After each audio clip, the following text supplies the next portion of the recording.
Alors dans cette vidéo, je vais commencer par les variables. Donc les variables, c'est la structure clé de tout langage de programmation. Elles sont utilisées pour stocker des valeurs et les réutiliser plus tard. Créer une variable nécessite deux choses. Un nom de variable et une valeur assignée à cette variable. Nous pouvons ensuite rappeler cette variable en l'écrivant dans notre code. Alors pour créer une variable, je vais le faire tout de suite, rien de plus simple. On entre le nom de la variable, donc par exemple days, suivi du signe égal pour assigner une valeur à cette variable, puis la valeur assignée. Ici, on va mettre un entier, 365. Et je vais cliquer sur Maj plus Entrée pour valider dans ma cellule Jupyter Notebook cette variable. Donc ici, on a assigné la valeur 365 à la variable days. Alors, les noms de variables en Python ne contiennent que des lettres. Donc si vous souhaitez, par exemple, indiquer une variable avec des mots multiples, on va les séparer par des tirets du bas. Donc par exemple, number-days. On aura l'occasion de créer de nombreuses variables dans cette formation, et à chaque fois, on va essayer de trouver des mots, des noms de variables qui répondent bien au problème. Donc toujours 365, voilà. On peut aussi assigner des variables avec des chiffres. Days 1 égale 365, days-2 égale 366. Il est possible aussi d'assigner une nouvelle valeur à une variable existante. Donc par exemple, la variable number-days, elle est égale à 365. On peut la fixer maintenant à 366. Et cette fois-ci, elle vaudra 366. Donc si je tape number-days, on a bien un retour de la valeur 366. Donc sur Jupyter Notebook, il est toujours possible de taper un nom de variable et on aura une colonne, une cellule retour out qui va retourner donc le résultat de la valeur de la variable. Mais en Python, on a aussi une fonction dont la fonction c'est justement d'afficher la valeur d'une variable. Et c'est la fonction print. Donc si je tape print number-days, cette fois-ci on n'a pas de cellule out de retour, mais on a la réponse à la fonction print. Alors nous allons voir aussi dans cette vidéo, comme le titre l'indique, les types de données. Donc jusqu'à maintenant, nous avons travaillé avec des entiers, d'accord ? Toutes les variables que j'ai créées ici étaient égales à des entiers. Donc par exemple, si je prends une nouvelle variable France égale 1, 2, 3, Shift Enter, on peut vérifier tout de suite qu'il s'agit bien d'un entier en utilisant la fonction type. Donc par exemple, on va utiliser la fonction print pour afficher, la fonction type pour vérifier le type de données de notre variable France, Shift Enter, et ça nous retourne class int, ce qui signifie que la valeur associée à France est un entier. Int pour integer. Donc ce qui va nous amener à d'autres types de données en Python. Par exemple le type de données float. Float pour les valeurs décimales, donc des nombres à virgule. Nombre à virgule. Donc là si j'utilise dièse, c'est pour le commentaire. Donc c'est une ligne qui ne va pas être exécutée par ma cellule. Et du coup on pourrait créer donc data-float égale une valeur 122.5 et afficher print type data-float Shift Enter, et cette fois-ci ça nous retourne bien class float. Ensuite on a un autre type de données, donc autre que entier, autre que float, qui est beaucoup utilisé, c'est la chaîne de caractères ou string. Donc ça on en verra beaucoup dans le reste de la formation. Donc par exemple le très célèbre hello. Donc j'ai créé une variable qui s'appelle hello et la chaîne de caractères, il suffit d'encadrer mon élément, que ce soit un nombre ou des lettres, on l'encadre par apostrophe ou par des guillemets. Et si on veut vérifier, print type hello, donc class string. Et le dernier type de données qu'on va énormément utiliser dans le reste de cette formation, c'est les booléens. Donc un booléen, c'est une variable qui renvoie vrai ou faux, donc true ou false. Donc par exemple, une variable booléenne, donc égale, donc, toujours avec une majuscule, on voit que ça se teinte en vert ici, et si on veut vérifier de quel type de données il s'agit, on retape type avec notre nom de variable, et on obtient class bool. Donc class bool, c'est un raccourci pour boolean. Alors il est possible aussi de convertir un entier en chaîne de caractères, et vice versa, de convertir une chaîne de caractères en entier. On a deux fonctions pour ça, les fonctions string, str, et la fonction int. On aura l'occasion d'utiliser la fonction int dans le reste de la formation. Alors je vais vous montrer un exemple. Par exemple, on va essayer de convertir la chaîne de caractères 2 entre guillemets, du coup c'est une chaîne de caractères, donc string. Alors on va la nommer str-int égale donc 2. Donc si on vérifie ça, on va voir c'est bien une chaîne de caractères. Type str-int, voilà, class string. Et si on utilise donc la méthode int pour la convertir en entier, alors c'est possible de la convertir en entier car à l'intérieur des guillemets, on voit que c'est quand même un entier, un nombre. Mais Python le reconnaît comme une classe string, comme une chaîne de caractères. Alors on va faire str-int, on va la remplacer, d'accord, on va assigner à la même variable une modification à l'aide de la méthode int, donc int str-int. Et on va vérifier maintenant print type str-int. Donc cette fois-ci c'est la même variable, mais maintenant on va voir que c'est un entier. Donc on a converti une chaîne de caractères en entier. Alors il est aussi possible d'effectuer des opérations avec des valeurs numériques. Donc une addition, par exemple somme, une variable somme qui est égale à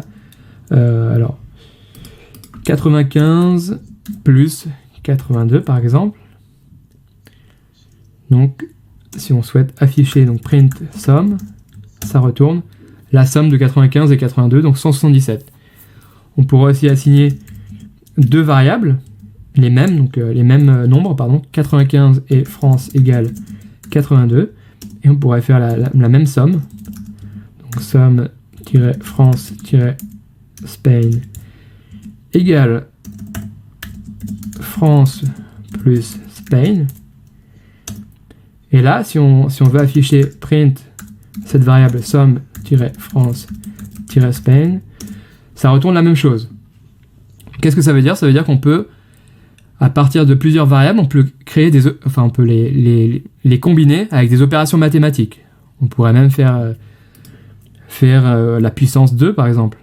Donc si on tape, donc on sait que France égale 82, France-2 on va dire, égale, puissance 2,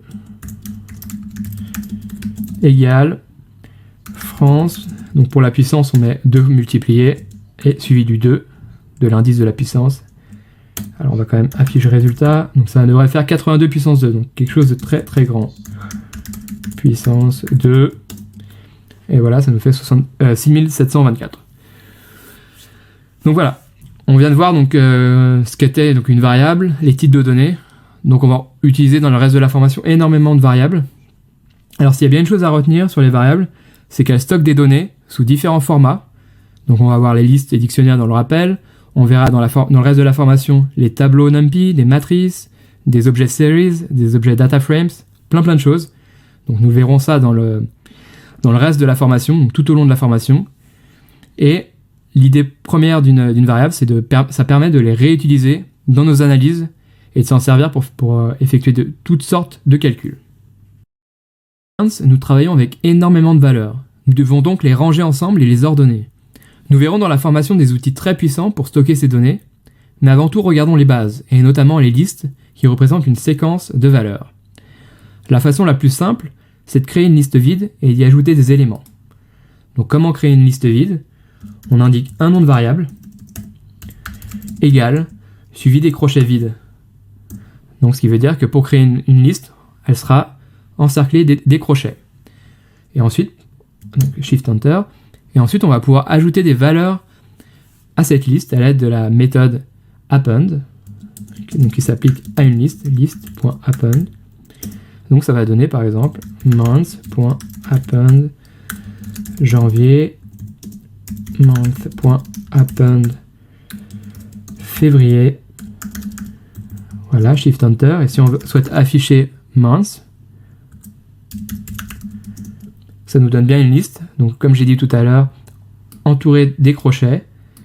Et on a bien donc deux valeurs, donc qui sont des chaînes de caractères, janvier, virgule, et la deuxième, février. D'ailleurs, si on tape print type month, ça nous retourne bien classe list. C'est un objet list. Donc on peut stocker plusieurs types de données. On n'est pas obligé de stocker le même type de données.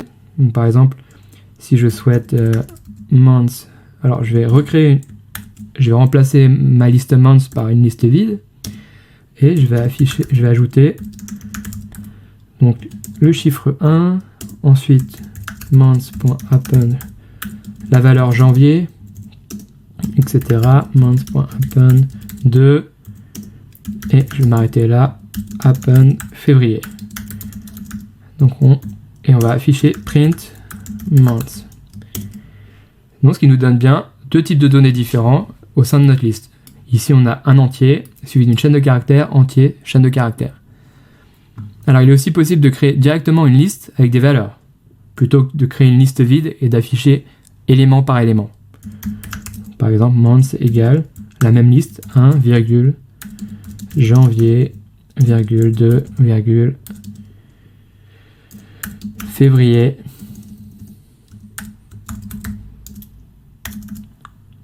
donc là on va créer directement une liste avec des valeurs. Alors, print month. Alors pour bien, on va même continuer avec le 3, etc. Ce qui nous donne bien la liste. Cette liste que je viens de créer directement avec les valeurs, elle remplace la précédente. Là, le hasard a fait que j'ai mis les mêmes valeurs, j'ai juste changé la dernière pour vous montrer la différence. Alors, voyons maintenant comment récupérer une valeur dans une liste. Donc, chaque élément dans une liste a un index ou une position, et cet index, il démarre à 0. Donc, l'index 0 correspond à la position 1. Donc, position 1, c'est ici, et ça correspond donc à l'index 0. Alors, pour récupérer une valeur, rien de plus simple. Alors, je vais créer une nouvelle liste avec des années. Donc, 2013, 2014, 2015, 2016, 2017, 2018, etc. Et si je souhaite récupérer donc, la première valeur, donc 2013, c'est la valeur qui correspond à l'index 0, à la position 1. Donc j'indique, alors on va valider, on va utiliser une nouvelle, on va créer une variable pour assigner cette valeur, first-value, égale donc le nom de la liste, crochet, l'index dont on souhaite récupérer la valeur. Donc ici, première valeur, ça va être l'index 0 qui correspond à la position 1. Donc print first-value, ça renvoie 2013. Alors si on souhaite afficher directement les valeurs sans print, juste pour voir, si on souhaite afficher 2014, index 1, position 2, 2014. Si on souhaite afficher cette valeur 2017, donc c'est la 5e position, donc index 4, donc years, crochet 4. Et on obtient bien 2017. Alors nous avons récupéré donc des valeurs de cette liste, mais à chaque fois une valeur par une valeur. Alors comment récupérer directement depuis une liste, donc qui serait un sous-ensemble de cette première liste. Par exemple, years, crochet, et cette fois-ci on va récupérer de l'index 0 à l'index 3 exclu. Donc ça va extraire une liste avec l'élément de position 1, l'élément d'index 0, l'élément d'index 1 et l'élément d'index 2. Donc ça va afficher 3 valeurs. Shift Enter, 2013, 2014, 2015. On peut aussi obtenir la longueur d'une liste, c'est-à-dire le nombre d'éléments que comporte cette liste, avec la fonction len, len. Alors on aura l'occasion de la revoir dans la formation, donc c'est bien de la voir tout de suite. Et il suffit de taper len de la liste years, et ça doit retourner donc, il y a 6 éléments, donc ça devrait retourner 6. Voilà la réponse. Voilà, donc pour les listes et leur compréhension par rapport à la suite de notre formation, c'est entièrement suffisant de s'arrêter là et de connaître tout ça. Alors passons donc à un autre élément, donc un élément qui était dans le titre de cette vidéo, c'était les dictionnaires. Alors qu'est-ce que c'est un dictionnaire?